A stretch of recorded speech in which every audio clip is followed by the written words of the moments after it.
वर्षा जलाची डाऊनटेक pipe कापा आणि तेथे टी जॉईंट लावा. टी जॉईंट असलेल्या पाईपच्या शेवटी फ्लश व्हॉल्व्ह लावा. टी जॉईंटचा तिसरा भाग पाईपद्वारे फिल्टरच्या इनलेटला जोडा.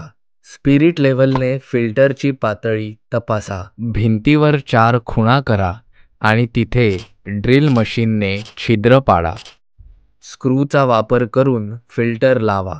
फिल्टर एलिमेंट 2 स्वच्छ पाण्याच्या आउटलेटच्या ठराविक जागेत ठेवा. फिल्टर एलिमेंट 1 युनिटमध्ये ठेवा. पारदर्शक झाकण युनिटच्या 2 नॉबवर लावा. 4 इंच व्यास आणि 6 किलो मजबूतीची PVC पाईप वापरून फिल्टरच्या स्वच्छ पाण्याच्या आउटलेटला बोरवेलच्या केसिंग पाईपला किंवा टाकीला जोडा. आता तुमचा नी रेन तुमच्यासाठी वर्षाजल वाचवण्यासाठी तयार आहे.